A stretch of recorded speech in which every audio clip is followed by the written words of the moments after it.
I beheld till the thrones were cast down, and the Ancient of Days did sit, whose garment was white as snow, and the hair of his head like the pure wool.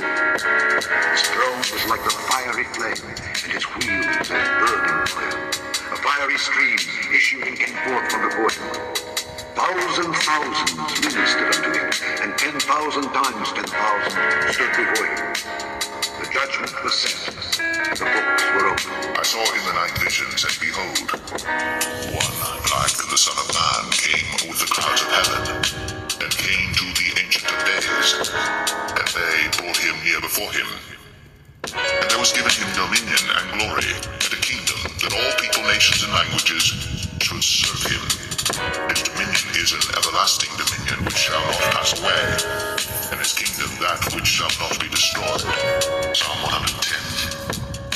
The Lord said unto my Lord, Sit thou at my right hand, until I make thine enemies thy footstool.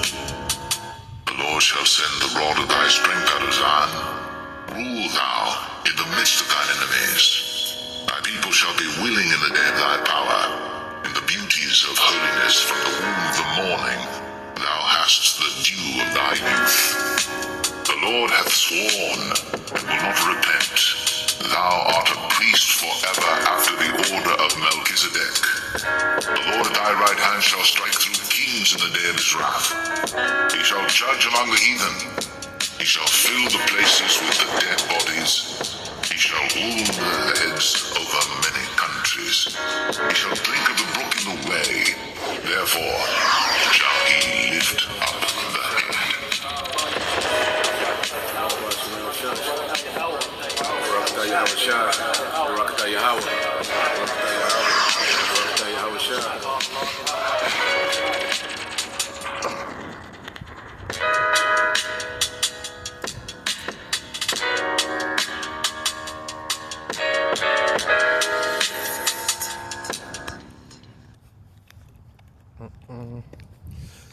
All right, Shalom. First and foremost, I'd like to give all praise, honor, and glory unto Yahweh, Bahashem, Yahweh Shai, Bahashem Kakwadash. Double honors unto the apostles and the elders of GMS who rule well, teach well, being great examples to us younger brothers. And peace and blessing, salutations to the hopeful elect out there pushing his word and truth and in sincerity across the four winds in the name of Yahweh Bashem Yahweh Shai, pushing to get up out of here. Shalom to the hopeful elect, the believers, the listeners who may have came back to the obedience of the scriptures through faith in Yahweh Bashem Yahweh Shai. All right, and what I want to get into today is going into 1 Peter, the 3rd chapter, okay, and it deals with the inward man, mainly speaking, of the spirit. When it says inward man, speaking of the spirit, and it deals with, addressing, the conduct, okay, of women and what's expected of them in the beginning of the chapter. We're going to touch on those things because remember, the Apostle Peter is pretty much doing a follow-up, epistle, to the epistles that had been sent out, by the Apostle Paul when he was living, because Apostle Paul had recently, been beheaded, okay, and Apostle Peter, all right, the head of the church, all right, was touching base, all right, with the Israelite foreigners, all right, whom the Apostle Paul had the office. So he's going to reinforce, particular things, that we read in the epistles of Apostle Paul and the 1 Corinthians, and the previous, other epistles as well, but mainly, 1 Corinthians, addressing particular things that was going on in the church, and we know that these things were meant, for our learning today, because we find ourselves, all right, as believers, these similar situations that the churches, all right, those Israelite foreigners coming out of the world, was finding themselves in, and that's why, these epistles are so valuable, like they'll say, in music, something that's timeless, Okay, well, these epistles are timeless. Okay, because they benefit us today within our walk. All right, so you go here to 1 Peter chapter 3, verse 1, and it says, likewise, you wives, be in subjection, okay, to your own husbands, that if any obey not the word, they also may without the word be won by the conversation of the wives. Now let's read this in the NLT. In the same way, you wives must accept the authority of your husbands, okay, and just their part alone, this society, cultivated rebellious women, okay? They glorified, the independent woman, the woman that can't be told anything, okay? The woman being over the man, the woman being the head, all right? Was just anti-Messiah, that's really satanic, and that's rebellion against Yahweh Ba'ashem Yahushua, and when and coming up, we didn't think of it to be that serious, okay? But as we mature in righteousness, man, we see that mindset is ultimately a rebellion against Yahweh Ba'ashem Yahushua and the order that He established, okay? So, first phase, because with the woman and with the men that believe and the women that believe, there's similar things that we go through. We become the outcasts of our families. Okay, as we separate, from the paganism, the pagan customs. Okay, but then there's different things that we go through. All right, and with the woman, all right, being glorified and put on the pedestal, and being not held accountable in this society, cultivated to rebel. All right, it's a heavy demon that women have to shake off, man. And being in subjection to a man goes against everything that the woman was taught, okay, from her family, probably from her mother, probably from their grandmother, because you got 3rd, 4th generations of feminism, You see the aunties, the music videos, the neighborhood, the school, they shovel that, their rebellion down the woman's throat as if it was the right thing to do. Okay, matter of fact, let's get this real quick in Isaiah. All right, Isaiah chapter 5 and verse 20. It says, woe unto them of destruction that call evil good and good evil, that put darkness for light and light for darkness, that put bitter for sweet and sweet for bitter. Okay, and this man, one of his biggest deceptions is the whole family dynamic and the order of husband and wife, especially amongst the tribes, because the main target was the tribes, man, because no one was affected by feminism like the tribes, man, especially of the Southern Kingdom, man. Okay, no other race of women was more affected by feminism than the women of the tribes, man. Okay, and that was intentional, you see, and this man put that as the way to be. Okay, that anything outside of that you were settling as a woman. Listening to a man, that was degrading yourself. Okay, saying that you need a man, that was degrading yourself. Okay, so one of the biggest things that women have to overcome, okay, is their rebellion. All right, that rebellious spirit that this society cultivated, man, especially over here in the West, in America, man. Okay, now, going back, and as we come into the truth, we began to seek the old paths, man. Before Westernization. You see, it's a topic for El Zahab. Before Westernization. That's the new man that we're becoming. Okay, is that pre-Westernization Israelite. Okay, this is no, I think it's 6, Jeremiah 6. Okay, and 16, it said, thus said the Lord Yahweh Ba'ashem Yahushua, stand ye in the way and see, and ask for the old paths. Where is the good way? and walk therein, and ye shall find rest for your souls. But they said we will not walk therein. And that's the majority of our people that refuse to walk in the old way. All right, but as we've been awakened to this gospel, okay, we begin to move and operate in those old paths, man. Okay, that order that was set up from the beginning in righteousness, man. Okay, the order in which we was winning. Okay, that's the order when the Israelite man was in order under Yahweh Ba'Shem Al-Shai, and the Israelite woman was in order under the Israelite man. We won. Okay, check the stats. We were winning, beyond winning. Okay, it's when we break away from that order. All right, it's a shit show. Okay, and you have what we have today. Okay, as black culture, nigga culture. Okay, popping the balloon. You know, they through. Okay, so let's go back to 1 Peter 3 and 1 in the NLT says, in the same way, you wives must accept the authority of your husbands. Then even if some refuse to obey the good news, your godly lies will speak to them without any words. They will be won over. Okay, so you women have to understand you should be an embodiment of what's being taught. Okay, and you can't have a respected person just because your husband is not in the truth. Like, nah, you still gotta be in order. You know, you should still be a representation of this wisdom that you learn. Okay, because we don't promote, all right, leaving your husband based on him not being a non-believer. Okay, because and the scriptures don't promote that.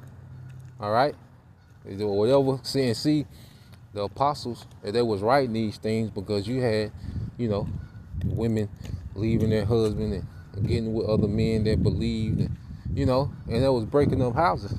Okay, you see, that was breaking up housing, had people mad at the gospel. You know, like, nah, that ain't what the gospel about. The gospel, they was incurring, they was pretty much turning the gospel into a damn wife swap, man. Okay, so Apostle Paul was like, he had to call a time out, like, nah, y'all doing too much. Okay, so that's why you go to the book of Corinthians. Okay, but nah, that ain't the play. Okay, now start at 1 Corinthians 7. All right, and 10. 1 Corinthians 7 and 10 says, unto the married I command ye not. All right, it says, and unto the married I command ye not, but the Lord. Let the wife, all right, let not the wife depart from her husband. Okay, so if you're married, you come into this truth and you begin to believe as a woman and your husband don't believe, that doesn't give you, all right, the go ahead to separate from him because he doesn't believe. Okay, you got a deal. You see, you got a deal in righteousness, man, because that's everybody got their suffering, you know, to go through. Okay, and we come from a society to where, you know, the woman has been given all this liberty. Okay, to where she'll leave Jake because he cut his dreads. You know, some simple shit, you know, jumping in and out of relationships and getting back with your ex 3-4 times and getting new, you know, taking a break from your ex and getting with somebody else and all this, you know. the chaos that come with that, you see. And you know, women are so used to, you know, just making these impulsive decisions in the moment. Okay, they have these long-term effects. Okay, that's what this world, you know, cultivated. You know, women are just to be in relationship after relationship, going back and forth between two dudes and leave them two dudes alone and go start some more shit and all this. Nah, you know. So you come into the truth. All right, there's a standard now. Okay, and it ain't, you can't just move around and do what you want to do. You don't have that liberty in the truth to do that, which ultimately that does nothing but the woman lose at the end. Okay, the woman catches the worst at the end when she starts to operate like that, and then she ends up traumatized from all these different relationships, okay? Dysfunctional families, when you start adding children from different men and all this, the woman gets the brunt of it. Okay, so this order was being put out to call. The Apostle Paul was going into this to bring order to a situation that was already tacky. Okay, because when we wake up to the truth, we be in all type of little tacky situations, man. Brothers, some sisters, man, be in all type of little, tacky situations. Okay, so these orders that's coming to the churches was to bring some type of structure, okay, to the dysfunction that was already happening, man. Okay, so you keep reading. It says, "And unto the married I command ye not, but the Lord, let not the wife depart from her husband, and if she depart, let her remain unmarried, or be reconciled to her husband, and let not the husband put away his wife." Yeah, so once you understand this thing, but once we come into this truth, now we come under expectation and a standard. Okay, the same way that we're going to get, the same way we have the perks of having faith and understanding when it comes to the scriptures, the Holy Spirit, the Lord keeps showing us that He's dealing in different ways. We keep getting these confirmations and spiritual boosting, understanding of prophecy. Okay, there's a standard that comes with that. So the same way the Lord is giving us these gifts in the Spirit, well, there's an expectation that comes with that. There's a standard that we have to uphold on our end that comes with that, man. Okay, we can't move off world protocol in the truth, man. All right, even as men, the way we deal now with women, we can't deal like we used to deal, man. Okay, you can't do a woman that believe like you would do a woman in the world. It's a different protocol.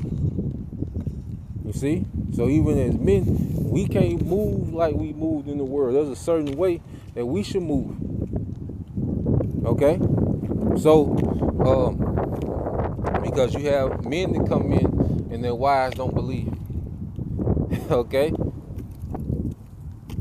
But as Apostle Paul going to go into, it says, but to the rest,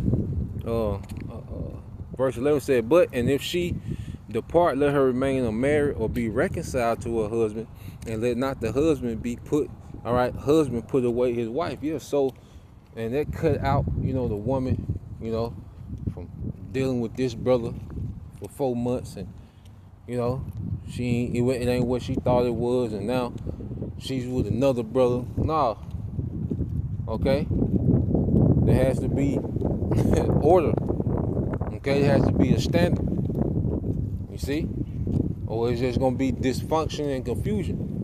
And we don't want the dysfunction from the world to bleed into the congregation, man. To flow into the congregation, man.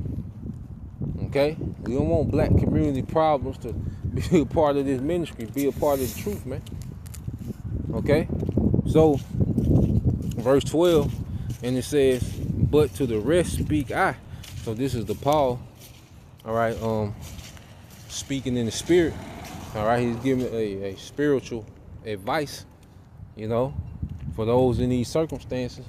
And it says, but to the rest speak I, not the Lord. If any brother have a wife and that believeth not, and she be pleased to dwell with him, let him not put her away. And the woman which have an husband that believeth not, and if he be pleased to dwell with her, let her not leave him. Okay? So if the unbelieving husband or unbelieving wife is pleased to dwell, y'all just got differences in beliefs. Okay? You're supposed to deal. You're not supposed to uproot yourself. Okay? And then it's, everybody got different situations. Some people lives are more intertwined than others, children, houses, cars, and you might be married according to Esau's paperwork, it's a lot to factor in, but at the end of the day, if she, all right, or he, the unbelieving husband or wife, is pleased, to dwell, you got to deal. And while you're in that situation, your conduct, our conduct should be a reflection of what we're learning. Okay? There's wisdom that we get. Okay? As men, we should become more responsible, more reliable. We should be, have more control over our lusts. Okay? We should be maturing as men. Okay? And as a woman, you should mature in your obedience, man.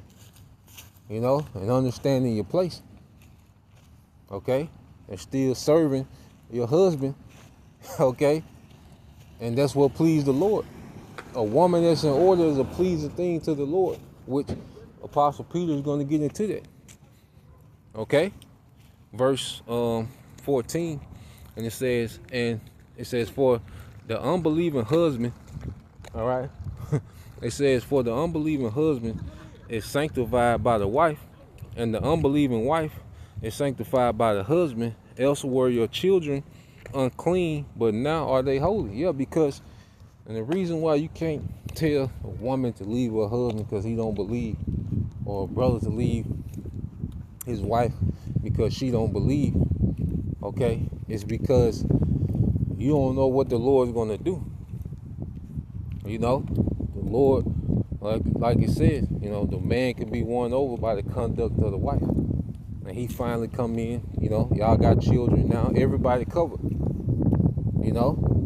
or vice versa. The woman could eventually, believe, okay, y'all got children together now, everybody covered, man. So we don't know what the Lord going to do, okay, in anyone's particular situation, but just that up and leaving and, because a difference of beliefs, all right, that's not the play, Now, like I say, every situation got this certain variables or whatever to it. This is not to get into a case-by-case thing, okay, but just that general perspective. The apostles was pushing order to these churches, so it wouldn't be dysfunctional, man. Okay, so the ministry and the edification could keep going forth. Okay, now let's go here, and it's a thing of suffering in certain situations. King David, he couldn't just kill Saul and Saul was trying to kill him, but he had to suffer that thing out, until the Lord intervened. The Lord gonna intervene. If you part of the elect as a man or a woman, the Lord gonna intervene and make it right before them chariots come back. Okay? Joseph, he was in prison 12 years wrongfully. He got lied on that he was in prison 12 years. All he could do was suffer and wait it out. Okay? But then you look at the glory on the back end that King David got, that Joseph got. Okay? For that long suffering, man. Because King David was on the run several years, man. Okay? And the only discrepancy that's up to the man and the woman is the believing man or woman. Because it says if she be pleased or he be pleased, well, they look different, for everybody. So there's things you have to pray on, but there's a suffering to it, man. We be in situations, brothers be in situations to where we have to suffer. The Lord calls us to suffer in certain situations, but then it's about us. It's something in us that we got to change. Okay, it's something in us that got to be purged while the Lord allow us to be in these positions of suffering, man. Suffering wrongfully. Okay, but the worst thing to do is play the victim in any situation, because you're not gonna grow. When we play the victim, we don't grow. Okay, we just want to vent and let people hear how wrong we're being done. But we gotta always look inwardly in every situation, man. Okay, and see what's trying to be purged. Ask the Lord, what are you trying to purge? Like, what do you want me to see? You gotta talk to the Father. You gotta talk to Big Brother. Like, what do you want me to see? What do I need to change? Because it's a constant thing of making adjustments and growing in this thing. Okay, so he'll have you in a certain situation, You see, for suffering, to put you in a circumstance of suffering, so you can level up in the spirit. Certain qualities that he's purging out of us, man, and it only can be purged out through suffering, man. And another thing I say, these, 'cause a woman love to play like Jake just showed up one day, like you. A lot of times, y'all know what type of man he's be before he put one T-shirt in the closet. You know what type of man this is, man. For the most part.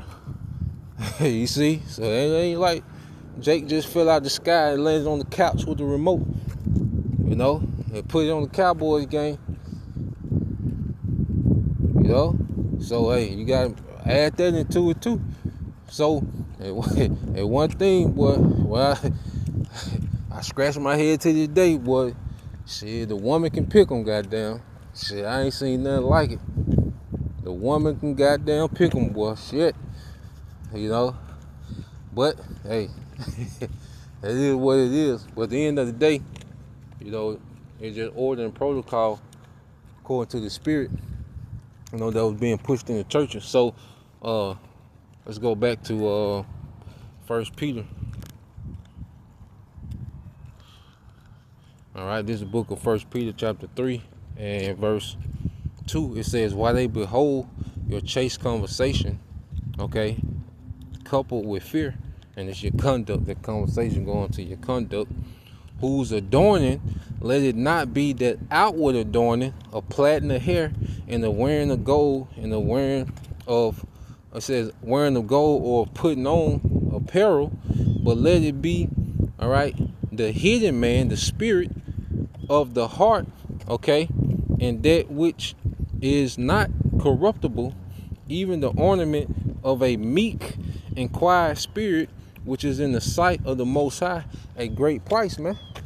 Okay, so when you go into this, when it says whose adorning, let it not be the outward adorning of the plait in the hair, which there's nothing wrong with a woman, getting done up, looking nice, putting on nice clothes and doing your hair and the accessories, but that shouldn't be what make you, man. See, we live in a society to where, women that look good, okay, or have a, certain body, okay, they've been pampered, what they call in this society pretty girl privilege, okay, and those women are the absolute worst, like they're the absolute worst to deal with, because society has pampered them so much. You got these simps chasing after them and praising them, and you got, certain men with money spoiling them, and, but you come across these women and they're terrible, man.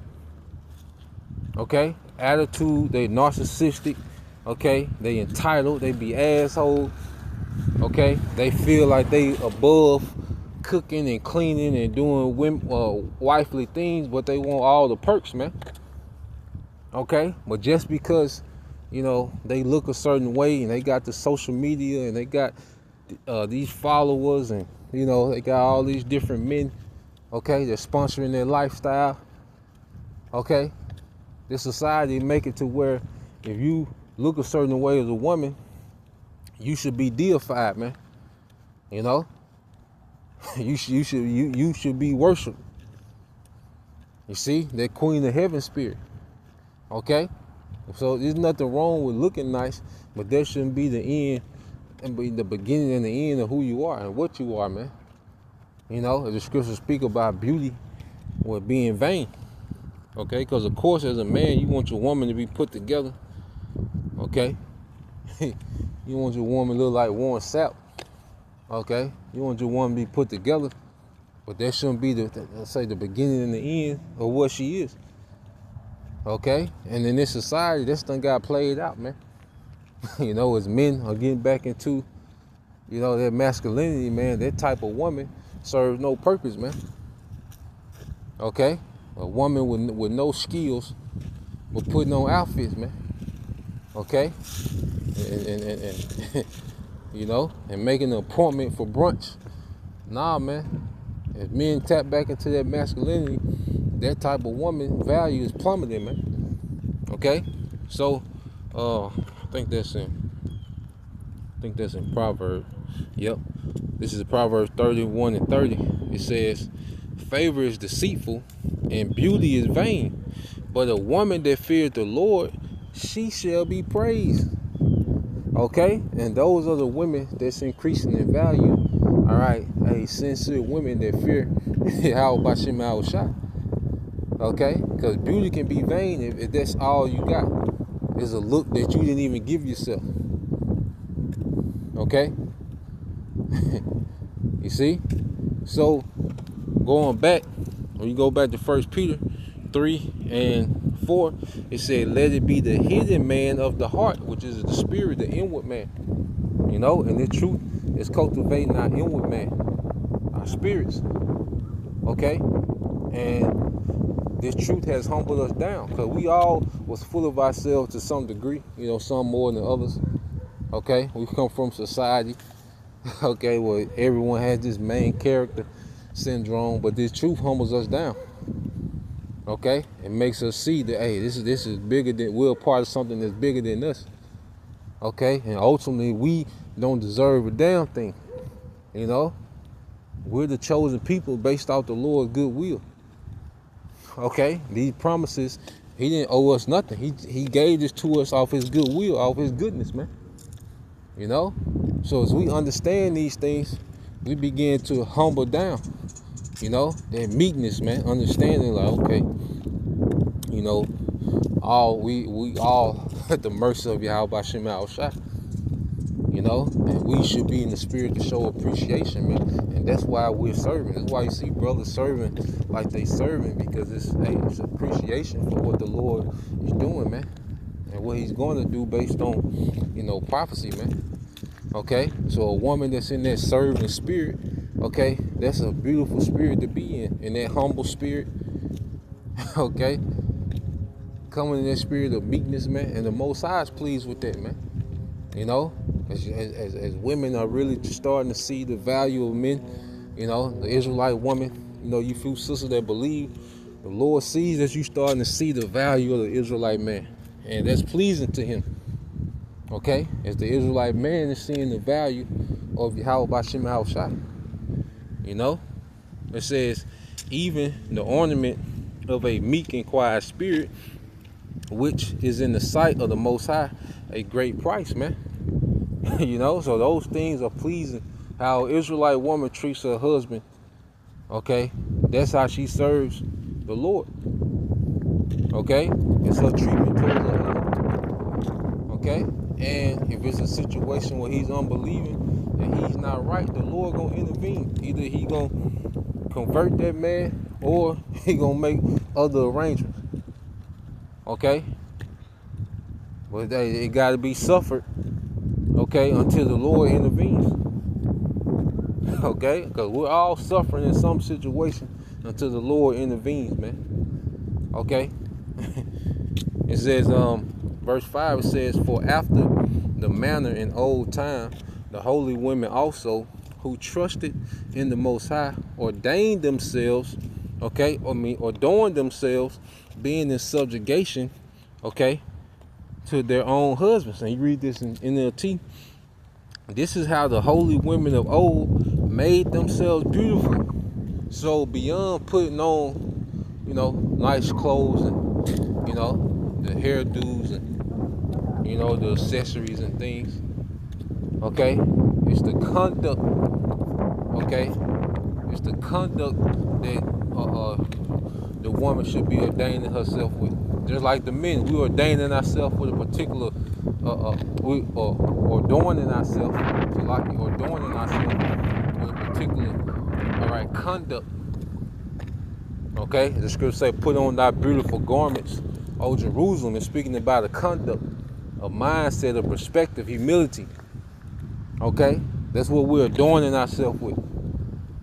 Okay, so it says, verse 6, it says, "Even as Sarah obeyed Abraham, calling him Lord, whose daughter you are, as long as you do well and are not afraid with any amazement." And you look at our foremothers that was in the spirit, okay, they understood it was bigger than them. Sarah understood that, Abraham needed heirs. Okay? She wasn't moving based on her emotions, how she felt. Abraham needed heirs. Okay? Even Judith, Judith, when she did what she did, she was doing that to preserve her people. Okay? Because Judith was straight. Judith was well off. Okay? Well, she put herself in harm's way to preserve her people, man. Through faith in Yahweh Bashim Al-Shah. Okay? Abigail, she did what she did to preserve, innocent people. Okay? She put herself, in the wrath, between the wrath of King David and his men and those innocent people, those innocent Israelites, man. Okay? So they always had a big picture mindset. It was beyond them. And all those women were well off. Okay? Because you had because in the nigga culture, you had the broken women talking about they're independent and this and that. But no, our foremothers, those women were straight. Okay? But they had completely different mindset. You see? And that's part of those old paths. So, going to verse 7 said, likewise, ye husbands, dwell with them according to knowledge, giving honor unto the wife as unto the weaker vessel, and as being heirs together of the grace of life, that your prayers be not hindered. Okay? So, we have to understand as men, that the woman, she's of a lesser rank. Okay? And we understand that even as men, that, the woman is not going to be on the same level that we're going to be on when it comes to particular things. So you have to deal with her according, as the lesser rank. You see? Because the Lord expects a different dedication from his men, from his son. Okay? A different level of understanding. Okay? And the woman, with the woman, the main thing with a woman in the truth is, the main thing that women need to learn in the truth is to be a woman. And if you got a man, you need to understand that man. That's the main thing that women have to grow in, because it's a science to being a woman. It's a whole deal, That's why women didn't work, because being a woman was a career. Okay? The woman didn't work just so she can lay up and drink and talk shit. No, she didn't work because being a woman was a career. Okay? Which this society has destroyed their role for the most part. To where you have women who never even seen their role of a woman playing out real time. Okay? But now as we come back into the truth, okay, and we both know as men and women what's expected, okay, we should be tapped in into what's expected of us, man. So, reading on, it said, finally, be you all one-minded, having compassion one of another, love as brethren, be pitiful, be courteous, man. And these orders and this structure was going out, man, to keep the peace, man. Okay? Because you get into this, husband hopping and all this, it's chaos, man. All it produces chaos. Okay? And this thing and these orders going out in love, man. You see? Because order produces peace, man. It creates an environment of growth where you got order, you got peace, man. Okay? And it says, verse 9, it says, not rendering evil for evil or railing for railing, but contrariwise blessing, knowing that ye are thereunto called, that ye should inherit a blessing. All right, read this in the NLT. It says, don't repay evil for evil, Don't retaliate with insults when people insult you. Instead, pay them back with a blessing. That is what the Most High has called you to do, and He will bless you for it. For the scriptures say, if you want to enjoy life and see many happy days, keep your tongue from speaking evil and your lips from telling lies. Turn away from evil and do good. Search for peace and work to maintain it. Okay? Because we done had enough chaos coming from nigga culture, man. Coming from black culture. Like, we should, have our fix when it comes to dysfunction and chaos, man. Okay? But applying this wisdom, it produces peace. It puts us in a place of peace, being in order. Okay? Even when things don't make full sense. Okay? Stay in order. And the Lord will come and make it make sense when the time is needed. Okay? But now, man, it says search for peace and maintain it, man. That's one of the few things that I go to war about is peace. The peace that I have in this truth, I protect that dearly, because it puts me in a position to be profitable for the body, which is pleasing to Yahweh B'Shem Al-Shai, And it says, verse 13, it says, and who is he that will harm you if you be followers of that which is good? And if you suffer for righteousness' sake, happy are ye, and be not afraid of their terror, neither be troubled. Okay, because you had, persecutions, getting started at the time. The Roman Empire, was starting to get hostile with the followers of Yahweh. Okay, so he's letting them know, prepare your minds. And if you do suffer for righteousness, happy are ye. Because Yahweh, because that's what was told to Peter and the disciples as they was following Yahweh. When you go to Luke 6 and 22, it says, blessed are ye when men shall hate you, and when they shall separate you from their company, and shall reproach you and cast out your name for evil for the Son of Man's sake. Rejoice ye in that day and leap for joy. Behold, your reward is great in heaven, for in the like manner did their fathers unto the prophets. So we're suffering because we are living after Yahweh. We're following Yahweh in righteousness, and we suffer for that.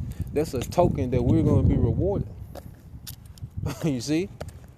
That's why I say, hey, happy are you. If you suffer for following me, Yahweh is telling the disciples who will become apostles, if you suffer for following me, great is your reward in heaven, man, in rulership. Okay? So suffering for Yahweh, that's a privilege. You see? That's why even the apostles, when they got beat, okay, for teaching in the name of Yahweh, they rejoiced, man, that they was worthy to suffer for Yahweh, man. So, and that's the mindset we got to go into these times with, man. We don't want to be offended because we get put in an awkward situation based off what we believe, man. Doing the right thing, and we don't want to be offended. Like, nah, we got to have the mindset to suffer it, man. And rejoice in it. Look at it as a privilege. Okay? Get our doors kicked in and, losing cars and houses because we don't want to bend the knee to this beast system. We don't want to denounce Yahweh. Okay? Hey, being homeless for Yahweh, man, we gotta get ready to rejoice in that, man. Okay? Hey, easier said than done, but that's the mindset we have to be cultivated in, okay? As we get ready to go into these times. All right, going back to 1 Peter chapter 3. And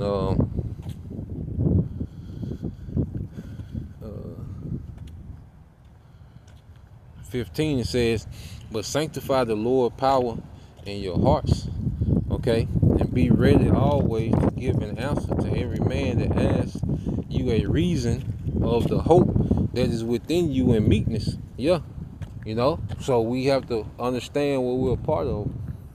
To be able to teach these things, we have to fully understand what we're a part of, man. You know, we should be able to teach these things in a simple way, with meekness, man. Okay? We should be able to always explain what we believe and why we believe. Okay, if need be. Okay? That's why we got to constantly go over the basics, constantly examine ourselves. Do we really believe? Okay? Are we really, are we fully persuaded?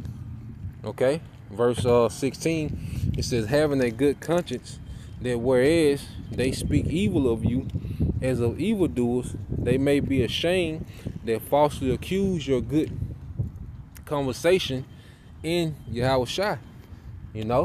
Because it's going to get to the point to where even as we, are persecuted and Esau goes with his slander, there's going to be people that know us, all right? You going to have certain Israelites, that been watching and know us, and, certain places we frequent, and they're going to be won over because they know, okay, those men are nothing like that, So this is why even our conduct off camera is just as important as, when we teach on camera, you see? Because the Lord going to use all of it, man, for the sake of the elect, man. All right? We be Israelites coming in at the last hour, So we have to become, while those Israelites in the world, we're constantly becoming more and more what we're teaching, man. To the point to where this is just who we are, man. You see? And that's edification within itself. Okay? So, reading on, it says, for it is better if the will of the Most High be so that ye suffer for well-doing than for evil. There's going to be a different suffering for those that are evil, man. Because they got to deal with the wrath of the Lord. Okay? We're being perfected through suffering. See, their destruction is meant to destroy them. Okay? That's where you get the 1/3 and the 2/3 when you go here to Zechariah 13 and 8.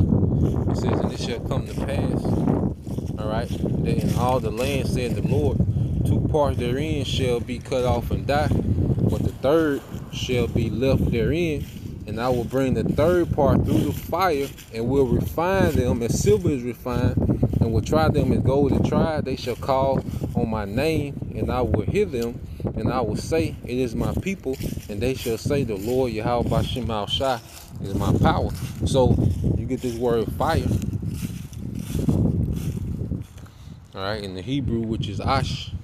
Okay, it said fire, flames. But when you go to the last definition, what it said, the Most High's anger.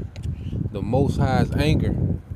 Okay, so we in a time where the Lord's anger is kindled against this society, man.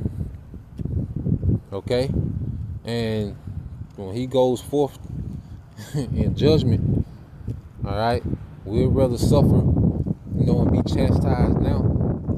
Okay, to go through what we got to go through now. Okay. Find mercy in the time of wrath, man. Okay? The Lord really opened up on this society, man. Okay? We're going to fall into the Lord's mercy, Lord, in favor. They ain't going to have to deal with the wrath. So, yeah, we got, that straight gate. But that straight gate ain't going to be nowhere near, okay, like the Most High's anger. Okay, that these people have to deal with, man. That's going to suffer for evil. See? And it says, and I will bring the third part through the fire. Y'all read this. Get back to Peter. So we want to be part of that 1/3. Okay, that's going to receive mercy in these times, man. Okay. This is 1 Peter 3 and 18 said, for Yahushua also have once suffered for sins, the just for the unjust, that he might bring us to the Most High, being put to death in the flesh, but quickened in the spirit, by which also he went and preached unto the spirits in prison, which, you know, he got a bugged out church doctrine as he went to hell and had a sermon. No, okay? When he came to his people, all right, we was in prison. First, we was in the captivity in the Roman captivity, and our minds was in prison, man, under poor leadership. Okay, Jake didn't have an understanding of the gospel, the prophecies, man. Yahweh Shai was breaking all those things down, you know. And he said he was coming. When you go here, okay, when you go to Luke 14 and 18, I started 16. It says, and he came to Nazareth where he had been brought up, and as his custom, all right, was, he went into the synagogue on the Sabbath day and stood up to read. And there was delivered unto him the book of the prophet Isaiah. And when he opened the book, he found in the place where it was written, the Spirit of the Lord is upon me, all right, because he have anointed me to preach the gospel to the poor. He have sent me to heal the brokenhearted, to preach deliverance to the captives, and the recovering of the sight to the blind, and to set at liberty them that are bruised, to preach the acceptable year of the Lord. Okay, and you read this in the NLT. The Spirit of the Lord is upon me. Luke 4 and 18 NLT. The Spirit of the Lord is upon me, for he has anointed me to bring good news to the poor. He have sent me to proclaim the captives be released, or the prisoners, that the blind will see, all right, and that the oppressed will be set free, and the time of the Lord's favor has come. Okay? So when he was preaching, all right, even when he was doing those miracles, they were still symbolic of us being spiritually blind, because he actually healed the blind and made the deaf to hear. Okay? But spiritually, what did that mean? Okay? Us in this time, in the spirit of Yahweh Shai, open the eyes of the blind, making the deaf to hear. Okay? Releasing the captives from prison. Okay? Was the prison, was these enchantments. Remember the power of darkness? We have been translated from the power of darkness to this marvelous light. Okay? And the powers of darkness had our minds in the prison. Okay? We were set up for absolute failure. Okay? Before we came into this truth, into this light, man. You see? And then you read verse 20, says, and he closed the book, and he gave it again into the minister, and sat down, and the eyes of all them that were in the synagogue were fastened on him. And he began to say unto them, this day is this scripture fulfilled in your eyes. Okay? So when he said he preached to the souls in prison, he was preaching to Jake. Okay? Because we was in hell under the Romans. We was in prison. Okay? And ultimately, our minds was in prison, man. So the same scenario in New Rome, okay, where we're physical captives to this system, okay, and we were mental captives and spiritual captives to the enchantments of this system, man. But through Yahweh Shai, we've been loose. Okay, we've been loose. Okay, so he didn't go to hell, all right, and give a sermon, all right, like Apostle Hart said, even, you know, like, who gonna turn that down? And you in hell? Who? It's a sermon about you being free. Okay, the whole population of hell would have been loose, man. Come on, man. But ain't no hell. All right, no place where you burn forever. Okay. Tripping, man. All right.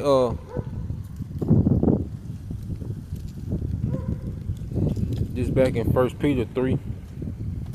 And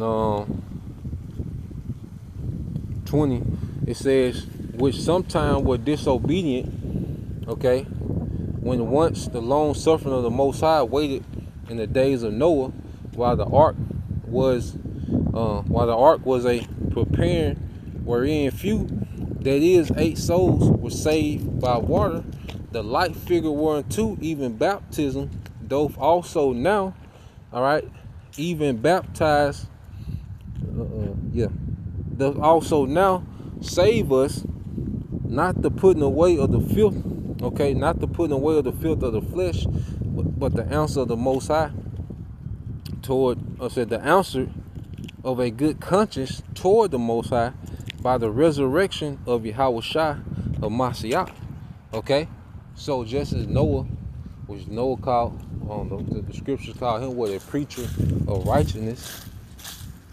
Okay, and those souls that were saved through Noah preserved, okay, the lineages of the earth, but the chosen lineage through Shem, and eventually who will come through Shem? Yahushua.